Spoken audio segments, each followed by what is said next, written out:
when you're, because, okay.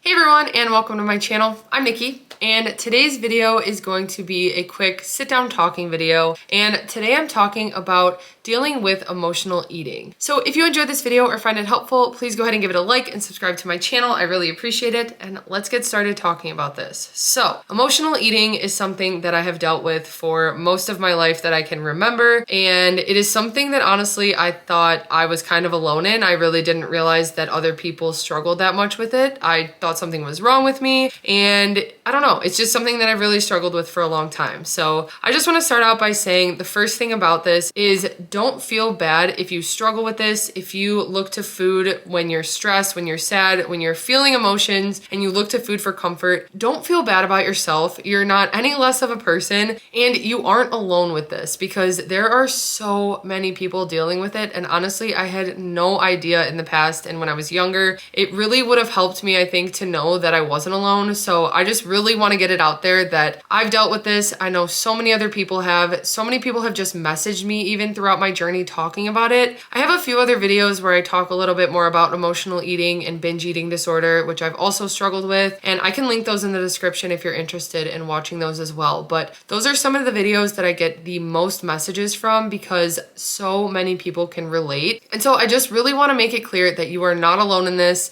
And it is something that a lot of people really do struggle with. And kind of going along with that, when it comes to emotional eating, it is something I still do struggle with, honestly. There are times when I want to just go in the kitchen and binge and just snack and eat until I feel better, even though I know after I do that, I'm not going to feel better. But during it, it's just something about the comfort and like the release. I don't know how to really explain it, but it really does help me with my emotions. So in the past, and honestly, even now, there are times where I feel like all I want to do is eat because I just want to eat my emotions pretty much. And I'll start to get really like angry and irritable and feel like something's wrong with me, but also just get angry that I can't go eat. And I don't know, I feel like I'm not the only one who deals with this, but it is something that really gets to me. And it's just like so frustrating and exhausting at times because I don't want to be this way and I don't want to just run to the kitchen and eat my feelings. But there's so many times where I have to kind of just get away from the kitchen and it makes me just feel really irritable. And so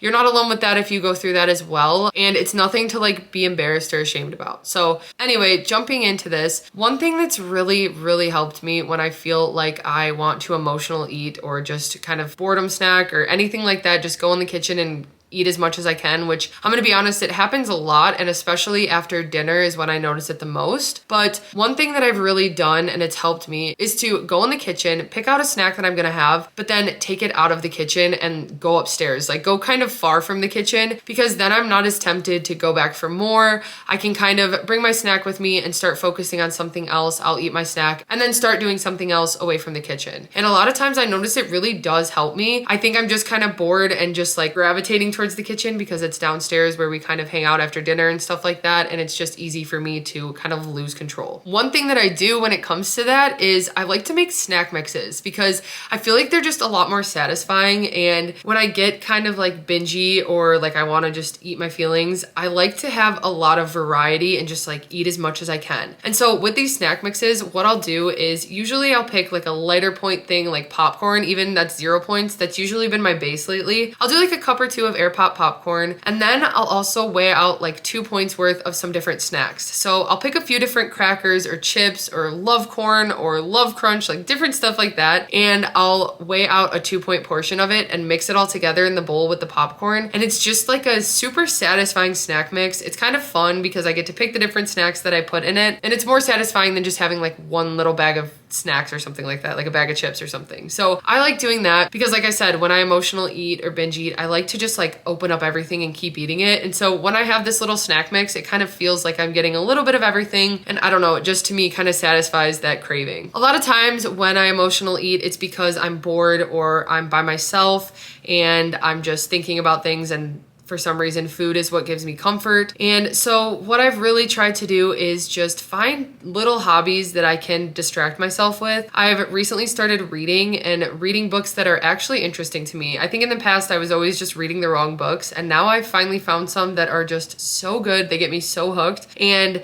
there will be times where I kind of want a snack and I want to just go in the kitchen and eat or something and get my mind off things. And I'll go upstairs and read first, and even just say like, okay, I'm gonna read 10 pages. And so I'll set to read 10 pages, and then all of a sudden I've been reading for 2 hours and haven't even noticed that I didn't go in the kitchen to get a snack. So sometimes I'll be so hungry that I'll read 10 pages and realize I need to eat something, and I'll go get my snack or my meal or whatever. But a lot of times, again, it's because I'm trying to get my mind off things or I'm just bored. So finding different things to keep me busy, like I said, like reading. Sometimes I'll even just go for a walk after dinner because that really distracts me. And then I even feel better because I'm getting some activity, some fresh air. It really does help me. There are a lot of different things that you can find that will keep you busy and keep you kind of distracted, I guess, in a way. Because like I said, I noticed like when I go to emotional eat, it's because I'm just trying to get my mind off something. So I've kind of just tried to find other ways to keep my mind busy and stay positive and just kind of distracted from my thoughts that make me want to go eat. Okay, the next thing that I want to talk about when it comes to struggling with emotional eating is finding the root of the problem. Usually there is some type of reason that you want to use food for comfort, and for me personally, this has kind of changed throughout my life. So when I was younger, I feel like a lot of times it was just for comfort, for safety. I felt safe when I ate food.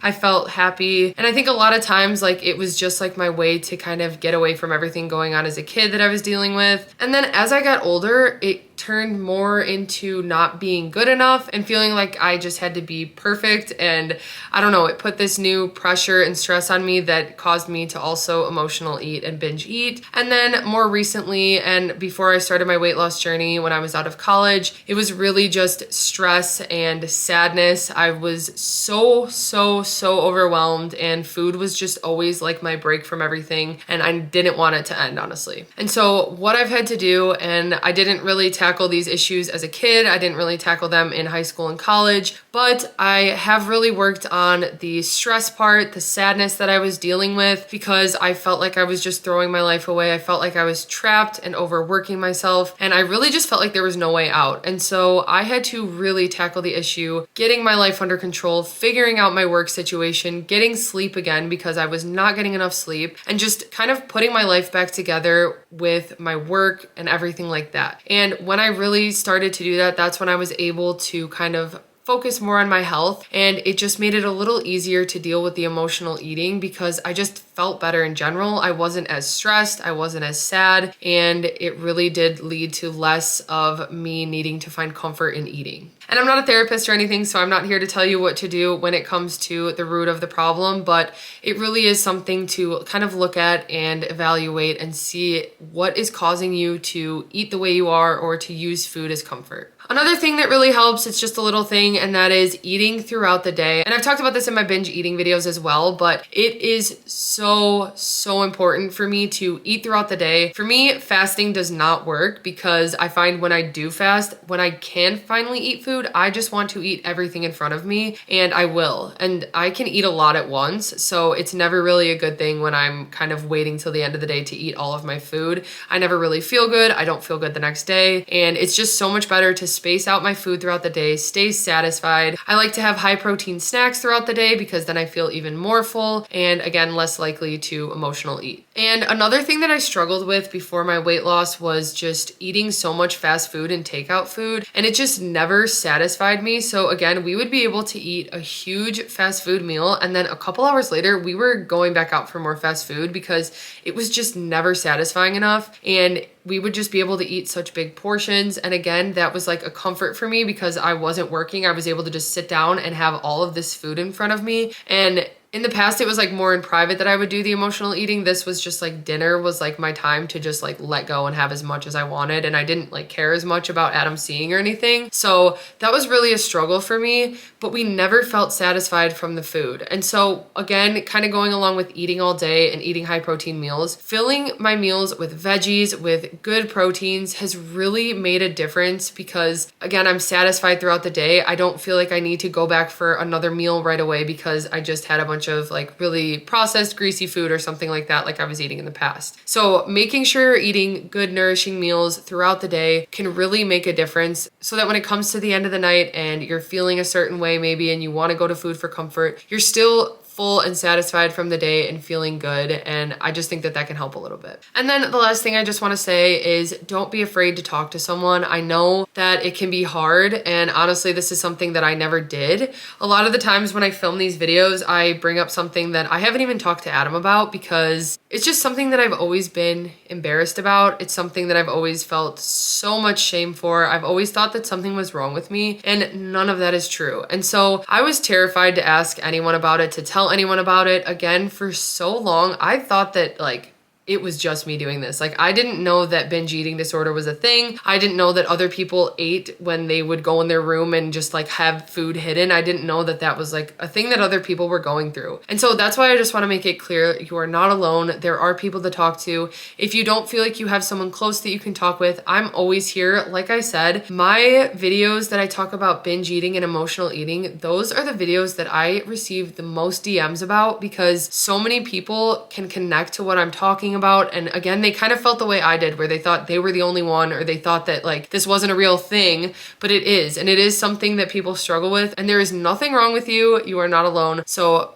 please feel free to reach out to me or to reach out to someone around you that you feel safe talking to, because you are not alone. And emotional eating is a serious thing, and you deserve to take care of yourself and get better and work through it, because it can be really hard, and I completely understand. Again, it's still something I'm working on every day to kind of work through and improve. And I feel like it's kind of a mindset that's always going to be there for me, and I'm always going to find comfort in food. I've just really tried to make it more of a positive thing. And like I said, I try to make filling, more nutritious meals that really help me stay satisfied throughout the day. Anyway, I hope you guys found this video helpful. If you did, please go ahead and give it a like and subscribe to my channel. Like I said, feel free to send me a DM if you're struggling and just need someone to talk to about this, but know that you're not alone and that you can get through this. Thank you guys so much for watching, and I will see you next time.